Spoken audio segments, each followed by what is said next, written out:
एक तेज तर्रार चाकू शेफ का बहुत अच्छा दोस्त होता है। हम किचन में बोलते हैं sharp knife is always a good friend. Okay, तो आज इस शार्प नाइफ और इससे हमेशा क्या करता हूँ मैं खाना बनाने के लिए वेजिटेबल्स कट करके लेके आता हूँ और आपको दिखाता हूँ कि मैंने खाना बनाया। बट बहुत सारे ऐसे लोग हैं जिनको पता नहीं है वेजिटेबल कट कैसा होता है। प्रोफेशनल शेफ्स इतने बार कट करते हैं बट उनके हाथ कट नहीं होते, सिर्फ हमारे हाथ कट होते हैं। तो उसके पीछे क्या साइंस है, क्या टेक्निकल टिप्स है, वो मैं आज देने जा रहा हूँ। तो आइए देखते हैं।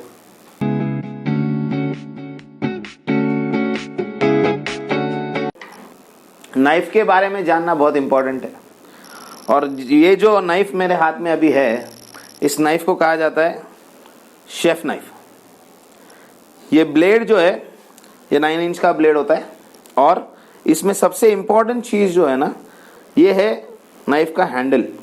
ओके, ये हील है, ये बोल्स्टर है, ये टिप है। ओके, और ये जो साइड है इसे कहा जाता है ब्लेड, जहाँ पे शार्प। और जैसा हर एक ह्यूमन बीइंग को एक स्पाइन रहता है, वैसा ये नाइफ का स्पाइन है। ओके, ये चीजें जब मालूम होती है ना, तब पता चलता है नाइफ को कैसा यूज करना है। आप अगर देखेंगे, मैं I am pinching the blade और उसके बाद के जो 3 फिंगर्स है वो फिंगर्स को मैं कवर कर रहा हूं। Okay, so what you have to do is pinch the blade और उसके बाद में जो बचे हुए 3 फिंगर है वो 3 फिंगर को आपको इसे मुट्ठी में जो हैंडल है उसको कवर कर देना है। यहाँ पे क्या हो जाएगा, नाइफ की एक अच्छी ग्रिप बन जाएगी। हो गया नाइफ के बारे में। अब नाइफ के अलग अलग टाइप्स है, जिसमें से सबसे पहला as I told you chef knife, दूसरा जिसे कहते हैं पेयरिंग नाइफ। अब पेयरिंग का मतलब फ्रेंच टर्म है पेयरिंग। पेयरिंग का मतलब है पीलिंग, अंग्रेजी में बोलते हैं ना पीलिंग, छीलना। छीलने को फ्रेंच टर्मिनोलॉजी में पेयरिंग कहा जाता है और इसीलिए इस नाइफ का नाम पेयरिंग नाइफ है। Then coming to the carving knife. अब नाम itself says that carving. Carving यानी कि जो भी आप फ्रूट के गार्निशेस, वेजिटेबल के गार्निशेस बनाना चाह रहे हो, वो नाइफ के लिए आपको ऐसा पॉइंट होना जरूरी है और ये थोड़ा कर्वी होता है नाइफ, इसलिए इसको कार्विंग नाइफ कहा जाता है। तो 3 बेसिक नाइफ। अब आते हैं कि चॉपिंग बोर्ड। आप कोई भी चॉपिंग बोर्ड यूज कर सकते हो। अब सबसे बड़ी इंपॉर्टेंट चीज ये है, अगर मैं ऐसे का ऐसा अगर चॉपिंग बोर्ड लगता हूं और मैं नाइफ से कटिंग चालू करता हूं, तो बहुत बार ऐसा होता है कि चॉपिंग बोर्ड हिल जाए। अगर चॉपिंग बोर्ड हिल गया तो आपका उंगली डेफिनेटली कटेगा। तो चॉपिंग बोर्ड को सिक्योर करना बहुत जरूरी है। तो क्या करना है, एक कोई भी पेपर ले लीजिए, न्यूज़पेपर घर में न्यूज़पेपर ले लीजिए, उसे यहाँ पे ऐसा टेबल पे रखिए, उसके ऊपर थोड़ा सा पानी का छिड़काव कर दीजिए तो पेपर हो जाएगा गीला। अब जब पेपर गीला हो जाएगा, अब रखिए इसके ऊपर ये चॉपिंग बोर्ड। ये इससे क्या होगा, पूरा टेबल हिलेगा बट चॉपिंग बोर्ड नहीं हिलेगा। ओके, दूसरी बात, जब मैंने ये सिक्योर कर लिया, अब आते हैं कि नाइफ पकड़ना तो सीख लिया बट वेजिटेबल को पकड़ना कैसे, क्योंकि वहां पे सबसे ज्यादा प्रॉब्लम होता है। तो टाइगर के जो पंजे होते हैं ना, वो टाइगर के पंजे ऐसे होते हैं, इसको कहा जाता है क्लॉ।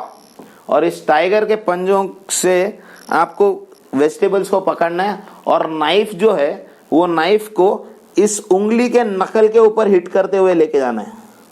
अब ये जो चीज है ना, ये सिर्फ एक्सपीरियंस से आती है। ये सिर्फ आपको कंटिन्यूअसली 1-2 बार 3 बार प्रैक्टिस करना पड़ेगा, तब आएगा। ये बहुत इजीली नहीं आता है। मैंने भी जब होटल मैनेजमेंट ज्वाइन किया, पहले दिन हमारे को 1 किलो प्याज दिया और बोला जाके काटो, और हमने हमारे उंगलियां काट लिए। ठीक है, तो सबसे पहले बोलते ना, हर एक जन को अगर प्याज काटना है तो रोना आता है। आज बिना रोए प्याज काट के दिखाऊंगा, गारंटेड। ठीक है, तो सबसे पहले नाइफ बहुत शार्प होना जरूरी है, क्योंकि प्याज के अंदर में पतली पतली व्हाइट कलर की थिन लेयर होती है। ओके, वो जो थिन लेयर है ना, वो थिन लेयर को अगर आपका नाइफ का ब्लेड इजीली कट गया ना, तो आपके आंखों में से आंसू नहीं निकलेंगे। अगर ब्लेड शार्प नहीं है तो डेफिनेटली वो पतली परत जो है वो काटी नहीं जाएगी और आपको रुलाएगी। ओके, तो नाइफ शार्प होना बहुत जरूरी है। उसके बाद में अब क्या करना है, सिंपल सी टेक्निक है। पहले ऑनियन को 2 में डिवाइड किया। सो ऑनियन हो गया पील और कटिंग से बनने से पहले पानी बॉइलिंग के लिए छोड़ दिया। नाउ मैंने अभी भी ऑनियन का रूट पार्ट जो है उसे इंटैक्ट रखा है। क्यों? अगर ये रूट पार्ट निकलेगा आंसू बहना चालू हो जाएगा, तो इसको निकालना नहीं है। Okay, second thing, slices of onion. Okay, तो यहाँ पे हम हॉरिजॉन्टल स्लाइस और वर्टिकल स्लाइस सीखेंगे। सबसे पहले हॉरिजॉन्टल स्लाइस, रूट पार्ट का जो अपोजिट साइड है, ओके, रूट पार्ट का जो अपोजिट साइड है वहां से आपको कटिंग चालू करना है और लंबे लंबे स्ट्रोक्स लगाने। ये जो कट मैं दूंगा ना अभी, इसे कहा जाता है रॉक चॉप। क्या कहा जाता है? Rock chop. ये देखिए, ये जो है ना रॉकी मोशन, दैट डिसाइड्स कि स्लाइसेस कैसे आएंगे। अब वर्टिकल स्लाइस के लिए क्या करना है? टॉप भी निकालना है और टेल भी निकालना है। मैंने टॉप और टेल दोनों को निकाल दिया। अब देखूंगा भी नहीं, कैमरा में देख रहा हूं। ये देखो,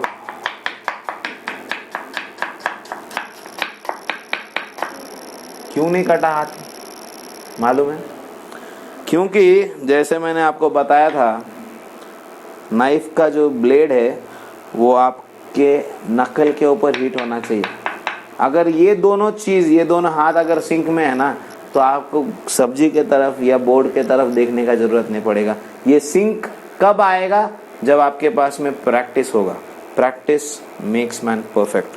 पैन में जो पानी है उसमें जाएगा नमक। ये हमने अभी सीखा रॉक चॉप। अब हम बनाएंगे टैप चॉप। जैसे म्यूजिक होता है ना, टैप डांसिंग होता है ना, टैप डांस,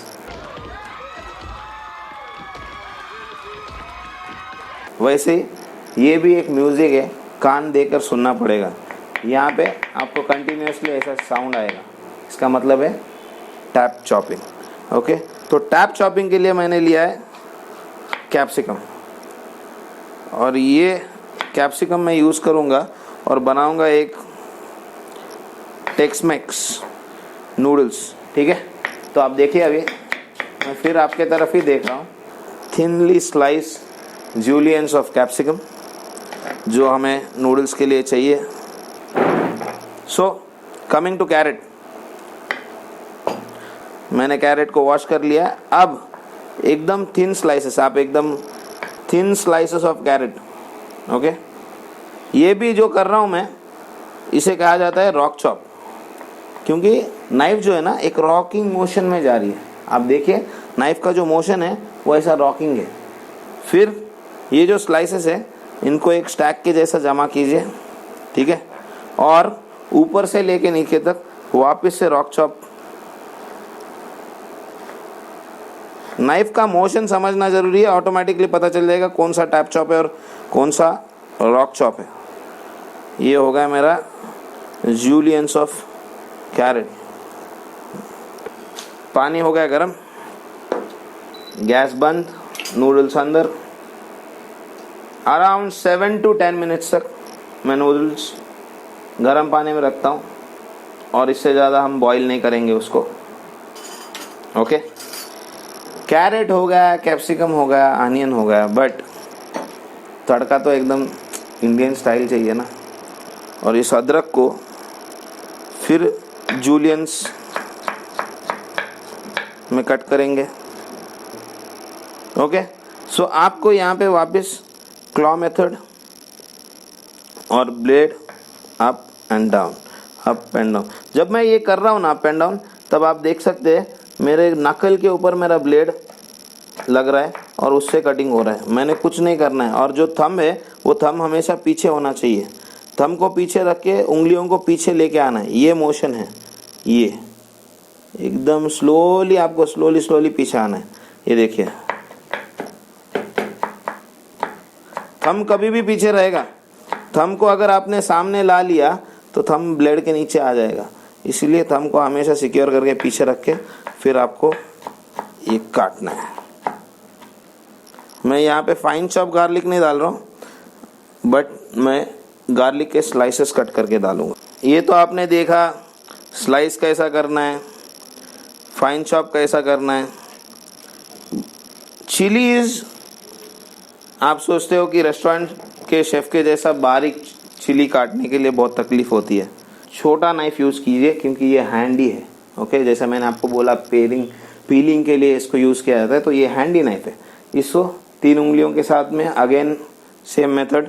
अब ये टाइम मैंने इसको 2 में कट किया और उसके बाद में वर्टिकली नाइफ को सिर्फ बीच में रख के 2 स्लाइस हो गए। अब ये जब हाफ हो गए फिर से मैं चॉपिंग नाइफ पे जाऊंगा, which is my chef knife, और उसको तो ये देखिए अभी मेरा नाइफ मेरे नकल को हिट करते हुए चिलीज कट कर रहा है।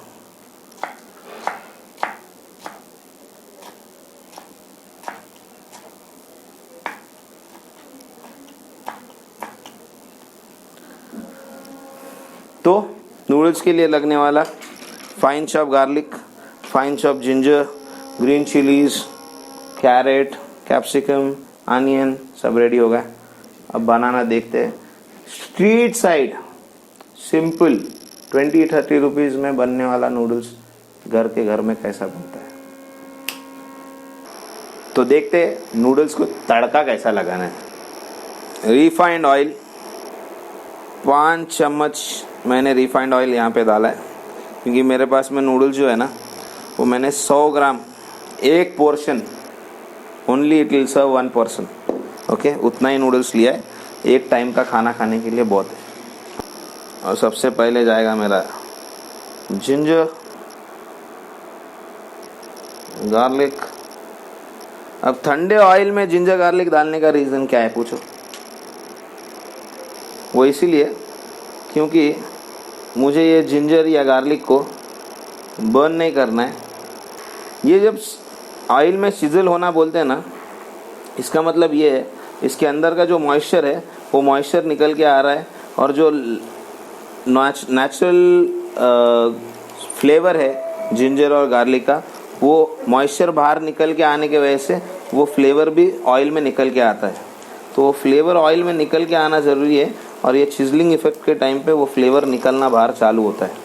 और आप देखेंगे it has already started smelling like I am making something Chinese. अगर आप इसको गरम तेल में डाल के पकाना चालू करोगे ना, सबसे पहले चीज़ तो उसको टाइम नहीं मिलेगा मॉइस्चर छोड़ के अपना फ्लेवर छोड़ने का। गरम तेल में क्या होता है, आप डालोगे और उसके बाद में सीधा वो जलना चालू हो जाएगा। हमारे को जलाना नहीं है, उसका फ्लेवर बाहर निकालना है। इसीलिए स्लो कुकिंग बहुत इंपॉर्टेंट है। दो Chinese cookery is always done on the high flame, but ये भी कोई चीज़ें हैं जो बहुत दिमाग में रखना पड़ता है। सुनहरा कलर जैसा आया, मैंने उसमें हरी मिर्च डाल दिया।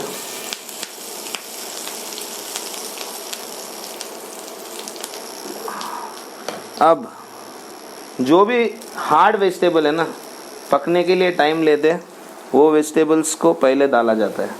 तो मैंने डाला अनियन और कैरेट,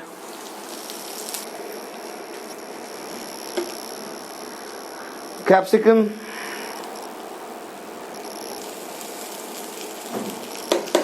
अब वेजिटेबल गए अंदर, सॉल्ट, नमक स्वाद अनुसार, pepper powder and a mix again. Vegetables done, noodles goes in। देखिए मैंने ज़्यादा नूडल्स को उबाला नहीं, कैसे खुले खुले पके हुए, एक दूसरे को चिपक रहे नहीं नूडल्स। आप अगर मैंने बताए हुए ट्रिक्स और टर्म्स फॉलो करोगे तो कभी भी कुछ गलत नहीं होगा।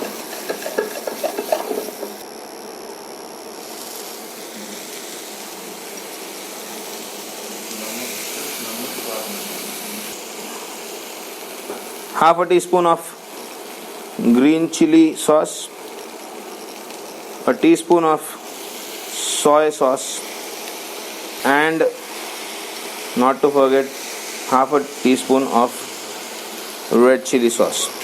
और एक बार टॉस कर लेंगे। ओके, ये हो गए noodles toss, restaurant style hakka noodles at home, वो भी कम से कम बजट में, इंडियन स्टाइल हक्का नूडल्स। देखते हैं इसका प्लेटिंग। ओके,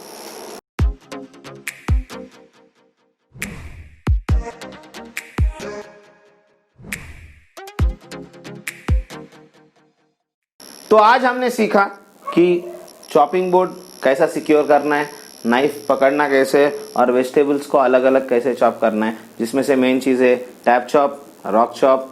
ये सब करने के टाइम पे अपनी उंगलियों को कैसा बचाना है, वेजिटेबल को कैसा होल्ड करना है, ये हमने सीखा है, और वो याद रखना कंपलसरी बोली। Okay, until then, signing off, chef Kiran Joshi. Thank you very much. Don't forget to subscribe on brand chef.